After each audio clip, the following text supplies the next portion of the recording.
Hello everyone. आज हम topic करने वाले हैं अकाउंट्स का। अकाउंटिंग फॉर पार्टनरशिप फर्म, जिसके फंडामेंटल्स हमें पढ़ने हैं और जिसमें थ्योरी पार्ट हमारा आज रहेगा। तो जैसा कि आप लोग 11th क्लास में बिजनेस स्टडीज में पढ़ चुके हैं कि पार्टनरशिप क्या है और टाइप ऑफ बिजनेस है जिसके अंदर कम से कम 2 पर्सन होंगे जो एक साथ मिल करके बिजनेस स्टार्ट करेंगे।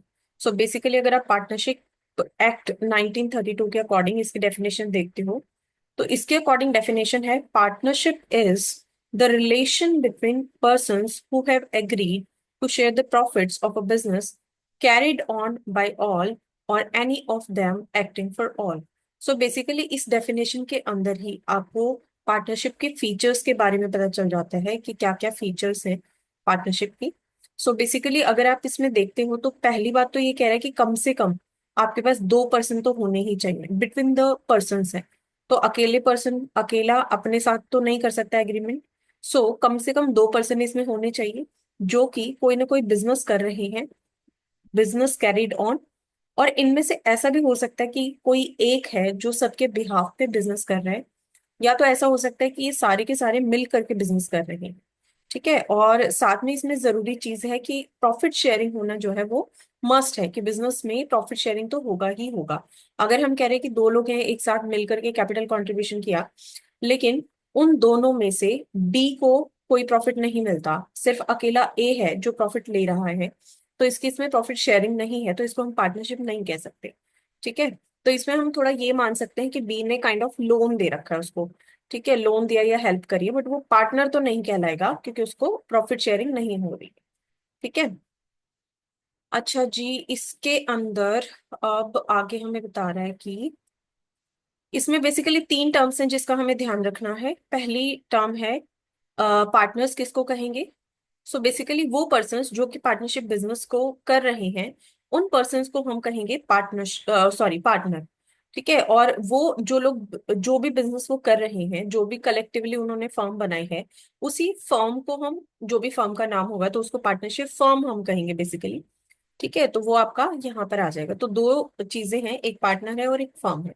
अगर इसके अंदर देखा जाए तो लीगल पॉइंट ऑफ व्यू से देखा जाए तो दोनों सेम है, लेकिन अकाउंटिंग पॉइंट ऑफ व्यू से देखा जाए तो अलग अलग है, क्योंकि हम अकाउंट्स में पार्टनर्स को एक इनसाइडर लाइबिलिटी मान के चलते हैं। ठीक है, तो लाइबिलिटीज में उसके उसके द्वारा जो भी इन्वेस्ट करा गया अमाउंट है उसको लाइबिलिटीज के अंदर लिख के चलते हैं।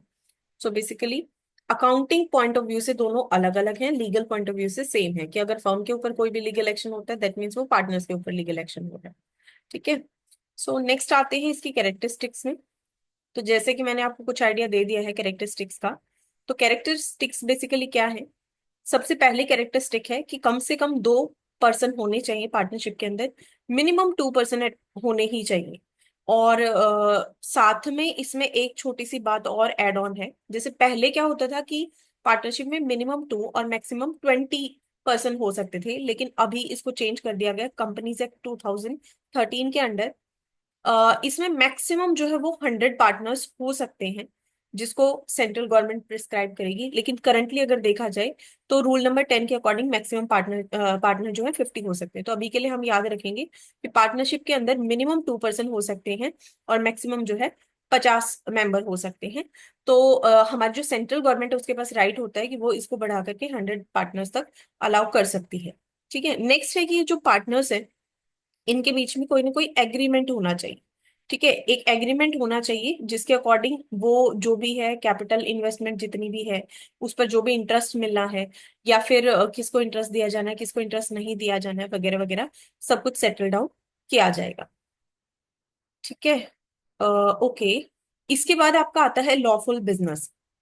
लॉफुल बिजनेस होने का मतलब क्या है। दो लोग हैं मिलके बिजनेस कर रहे हैं, लेकिन अगर वो इलीगल बिजनेस कर रहे हैं तो उसको हम पार्टनरशिप एक्ट के अंडर नहीं इंक्लूड कर सकते।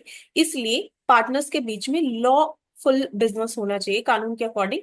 जो भी वैधानिक हो, कानूनी हो, वो बिजनेस आपका हो सकता है। नेक्स्ट आपका आता है प्रॉफिट शेयरिंग। जैसा पहले भी मैंने आपको बताया था कि जो पार्टनर्स हैं उनके बीच में प्रॉफिट शेयरिंग जो है वो जरूरी है। प्रॉफिट शेयरिंग जरूर से जरूर होना चाहिए। साथ में हम कह रहे थे कि जो बिजनेस है वो या तो कोई एक चला सकता है या तो सारे के सारे मिलके चला सकते हैं। तो कैरिड ऑन बाय ऑल, या तो सभी उसको कैरी करें, या तो कोई एक जो सबके बिहाफ पे बिजनेस को चलाएगा। ठीक है, ऐसा हो सकता है। अब यहीं से ये पॉइंट आपका इंपॉर्टेंट हो सकता है। 2024 के पेपर में भी ये आया था, यहाँ से एक क्वेश्चन आया था, 1 मार्कर क्वेश्चन आया था। अच्छा, जिसके अंदर ये बताया गया कि जो पार्टनर होता है, पार्टनर का दोनों रिलेशन होते हैं। वो एक एजेंट भी है और वो एक प्रिंसिपल भी है। एजेंट और प्रिंसिपल में अगर देखा जाए तो उसके जो एक्शंस हैं वो दूसरे पार्टनर्स को बाइंड करेंगे, साथ के साथ दूसरे पार्टनर्स के जो एक्शंस होंगे वो इस एजेंट को बाइंड करेंगे, मतलब इम्पैक्ट आएगा। बाकी पार्टनर्स के जो भी डिसीजन होंगे उनकी वजह से इस पार्टनर के ऊपर इम्पैक्ट आएगा, और इस पार्टनर के करे गए एक्ट के द्वारा बाकी पार्टनर्स के ऊपर भी इम्पैक्ट आएगा। So basically we can say that any partner is agent and principal both at the same time. Okay, so ये थी हमारी कैरेक्टरिस्टिक्स ऑफ पार्टनरशिप। आगे हम पढ़ने वाले हैं राइट्स ऑफ द पार्टनर, कि एक पार्टनर को कौन कौन से राइट दिए जाते हैं पार्टनरशिप एक्ट के अकॉर्डिंग। ठीक है, तो इसमें बता रहे हैं कि एक पार्टनर जो है उसको राइट होता है कि वो पार्टिसिपेट कर सकता है मैनेजमेंट के अंदर। वेट, सॉरी, हाँ जी। तो जो पार्टनर हमारा होता है, पार्टनर जो है उसको राइट होता है कि वो पार्टनरशिप एक्ट के अंदर, सॉरी सॉरी सॉरी सॉरी,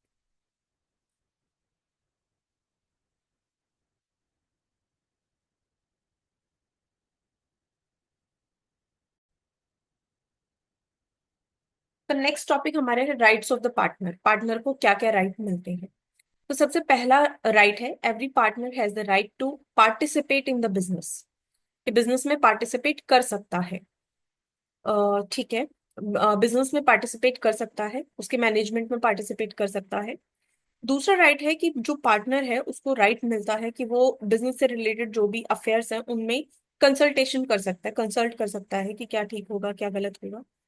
तीसरा राइट उसको मिलता है कि वो जो भी बुक्स ऑफ अकाउंट्स है, मतलब जो भी अकाउंट्स मेंटेन करे जा रहे हैं उनको चेक कर सकता है, इंस्पेक्ट कर सकता है, या तो अगर उसको लगता है तो वो उनकी एक कॉपी भी अपने साथ रख सकता है। ये उसको राइट मिलता है, ताकि कोई विंडो ड्रेसिंग वगैरह ना हो रही हो, या फिर कुछ ऐसा ना हो कि बुक्स में गड़बड़ी करी जा रही है जिसकी वजह से उसके ऊपर कोई इम्पेक्ट आ रहा हो। फोर्थ राइट है आपका right to share profit and losses with others in agreed ratio. ये आपका इंपॉर्टेंट चीज है, बहुत ज्यादा इंपॉर्टेंट चीज है। ये हमने पहले भी कहा था कि प्रॉफिट शेयरिंग होना बहुत जरूरी है। तो एग्रीड रेशियो में प्रॉफिट शेयरिंग होना बहुत ही जरूरी है। आगे जाकर के हम प्रोविजंस पढ़ेंगे बहुत सारे, जिसमें आपको ये दिया होगा कि अगर कोई रेशियो नहीं है पार्टनर्स के बीच में तो उनको इक्वल रेशियो में प्रॉफिट डिवाइड किया जाएगा। ठीक है, तो ये हमारी प्रोविजंस है कि इन केस अगर हमारा जो पार्टनरशिप डीड है वो प्रेजेंट नहीं होता है तो उस केस में पार्टनर को क्या मिलेगा। नेक्स्ट आपका है कि जो पार्टनर है अगर वो लोन देता है फर्म को तो उसको कम से कम 6% तो मिलेगा ही मिलेगा। अगर कोई भी आपने इंटरेस्ट डिसाइड नहीं किया तो उस केस में उसको 6% तो मिलेगा ही मिलेगा। अदरवाइज अगर उन्होंने डिसाइड किया तो कुछ और भी मिल सकता है, मतलब कम भी हो सकता है। अगर डिसाइड किया गया है म्यूचुअली सारे पार्टनर्स के द्वारा डिसाइड किया गया है तो कम भी हो सकता है। लेकिन अगर कुछ भी डिसाइड नहीं किया गया इंटरेस्ट के बारे में तो इस केस में उसको 6% पर एनम मिलेगा ही मिलेगा।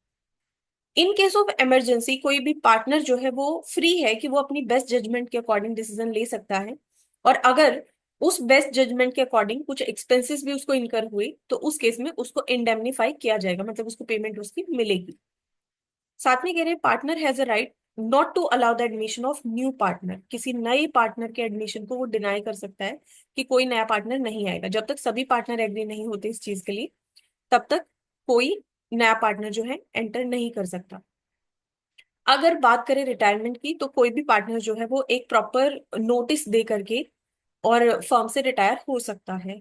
और लास्ट आपका आता है वही सेम, ये वाला पॉइंट और ये वाला पॉइंट लगभग सेम मान सकते हैं कि कोई भी पार्टनर अगर फर्म की तरफ से कोई भी एक्सपेंस करता है तो उस केस में उसको इंडेमनीफाई किया जाएगा, मतलब फर्म की तरफ से उसको पेमेंट दी जाएगी। ठीक है, सो ये थे आपके rights of the partner. Next आता है आपका पार्टनरशिप डीड, जो मोस्ट इंपॉर्टेंट डॉक्यूमेंट होता है आपका। पार्टनरशिप डीड बेसिकली ये देखो, जैसे मैंने ये फिगर यहाँ पर दिखाई हुई है, एक पिक्चर जैसा आपको दिख रहा है, कोई डॉक्यूमेंट दिख रहा है, लीगल डॉक्यूमेंट। तो इसी टाइप का एक डीड बनता है, एग्रीमेंट बनता है, जिसको हम कहते हैं पार्टनरशिप डीड।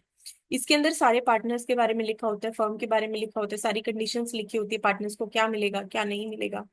ठीक है, तो यहाँ इस टॉपिक के अंदर आपको डिटेल में दिया गया है कि ये जो डीड है ये हो भी सकती है और नहीं भी हो सकती। नहीं हो सकती का मतलब है सिर्फ ओरल डीड हो जाए। रिटन एग्रीमेंट होगा तो ज्यादा अच्छा है कि डिस्प्यूट के केस में हम उस डीड को फॉलो कर सकते हैं, बट ओरल अगर है तो उस केस में हमें एक्ट के अकॉर्डिंग फिर जाना पड़ेगा। ठीक है। सो बेसिकली पार्टनरशिप डीड में क्या क्या चीजें होती हैं ये सारा आपको इस टॉपिक के अंदर बताया गया है। ठीक है। तो इसके अंदर हमें बताया गया है कि जो पार्टनरशिप डीड है उसमें क्या क्या होगा। पार्टनरशिप डीड में आपका होगा पूरा डिस्क्रिप्शन होगा। पार्टनर्स का क्या नाम है, क्या डिस्क्रिप्शन है, मतलब बेसिकली उनका क्या रोल होगा, उनका एड्रेस क्या होगा, फर्म का क्या नाम है, फर्म का क्या एड्रेस है वो होगा, और जो हमारी फर्म है उसका प्रिंसिपल प्लेस ऑफ बिजनेस क्या होगा। मतलब वैसे वो अलग अलग जगह बिजनेस कर सकते हैं लेकिन प्रिंसिपल जो मेन ऑफिस होगा वो कहाँ पर होगा, वो इन्फॉर्मेशन आपको मिलेगी। साथ में कह रहे हैं कि हमारे जो बिजनेस है वो किस टाइप का है, मतलब किस टाइप की गुड्स का हम प्रोडक्शन कर रहे हैं, गुड्स कर रहे हैं, सर्विसेज कर रहे हैं, गुड्स में भी हम किस टाइप का बिजनेस कर रहे हैं, तो वो नेचर ऑफ बिजनेस भी यहाँ पे होगा।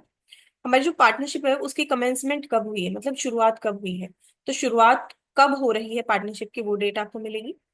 हर एक पार्टनर ने कितना कितना कैपिटल कंट्रीब्यूट किया है, और वो कैपिटल जो है किस नेचर की होगी, फ्लक्चुएटिंग होगी या फिक्स होगी, ये चीज भी इसके अंदर मेंशन करी गई होगी। नेक्स्ट आपको कह रहे हैं कि पार्टनर्स ने जो कैपिटल लगाया उस पे उनको इंटरेस्ट मिलेगा या नहीं मिलेगा, अगर मिलेगा तो किस रेट से मिलेगा। ठीक है। इसके अलावा अगर पार्टनर्स ने कोई ड्राइंग करी तो उनसे कितना इंटरेस्ट चार्ज किया जाएगा, किस रेट से चार्ज किया जाएगा, तो ये आपका इसके अंदर मेंशन होगा। पार्टनर्स के बीच में प्रॉफिट और लॉस किस रेशियो में डिवाइड होगा, प्रॉफिट शेयरिंग रेशियो बेसिकली क्या होगी, वो इसके अंदर मेंशन होगा। इंटरेस्ट ऑन लोन कितना दिया जाएगा या तो लिया जाएगा, अगर पार्टनर ने फर्म को लोन दिया है, पार्टनर ने अगर फर्म को लोन दिया है तो उस केस में कितना इंटरेस्ट जो है पार्टनर को दिया जाएगा, और रिवर्स अगर केस है तो कितना उससे लिया जाएगा। नेक्स्ट है पार्टनर्स को कोई रेम्युनरेशन, सैलरी, कमीशन वगैरह जो है वो दिया जाना है नहीं दिया जाना, अगर दिया जाना है तो कितना दिया जाना है। गुडविल वैल्यूएशन का मेथड कौन सा अप्लाई करना है, जैसे चैप्टर नंबर 2 के अंदर आप पढ़ेंगे कि गुडविल को वैल्यू करने के लिए हम अलग अलग 3 मेथड्स यूज कर सकते हैं, तो उनमें से कौन से मेथड से हमें जाना है वो भी आपका यहाँ पे मेंशन होगा। और एसेट के वैल्यूएशन का भी मेथड होगा कि आप किस तरीके से वैल्यूएशन करोगे रिकॉन्स्टिट्यूशन के केस में। और सेटलमेंट ऑफ अकाउंट्स किस तरीके से होगा इन केस ऑफ रिटायरमेंट और डेथ ऑफ द पार्टनर, या डिसोल्यूशन ऑफ फर्म अगर हो रहा है तो उस केस में आप पार्टनर्स के अकाउंट को किस तरीके से सेटल करोगे। नेक्स्ट आपका अकाउंटिंग पीरियड के बारे में। अकाउंटिंग पीरियड मतलब कि आपका जो अकाउंटिंग ईयर है वो कहाँ से कहाँ तक जा रहा है उसके बारे में जानकारी होगी। जनरली जो अकाउंट्स होते हैं वो क्लोज होते हैं 31 मार्च एवरी ईयर, जो भी आपका फाइनेंशियल ईयर होता है 1 अप्रैल से 31 मार्च नेक्स्ट ईयर तक चलता है। नेक्स्ट आपका पार्टनर्स की क्या राइट और ड्यूटीज होंगी वो इसके अंदर मेंशन होगा। ड्यूरेशन ऑफ द पार्टनरशिप क्या होगी, ये इंपॉर्टेंट चीज है।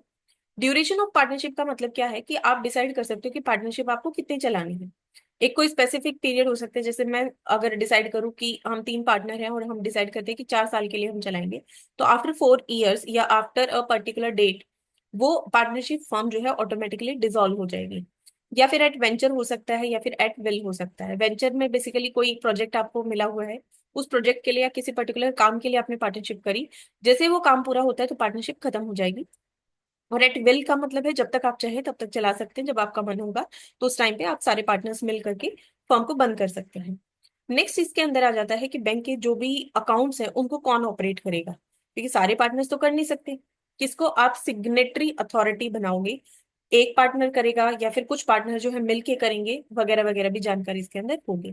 डेथ ऑफ द पार्टनर अगर होती है तो फर्म को आगे कंटिन्यू रखा जाएगा या उसको डिसॉल्व कर दिया जाएगा, ये चीज इसके अंदर मेंशन होगी। साथ में अगर कोई डिस्प्यूट होता है तो उस डिस्प्यूट को किस तरीके से सेटल किया जाएगा पार्टनर्स के बीच में, ये सारी जानकारी भी इसके अंदर होती है। या इससे रिलेटेड और भी कुछ छोटी मोटी जानकारी हो सकती है जो आपकी पार्टनरशिप डीड में होगी। अब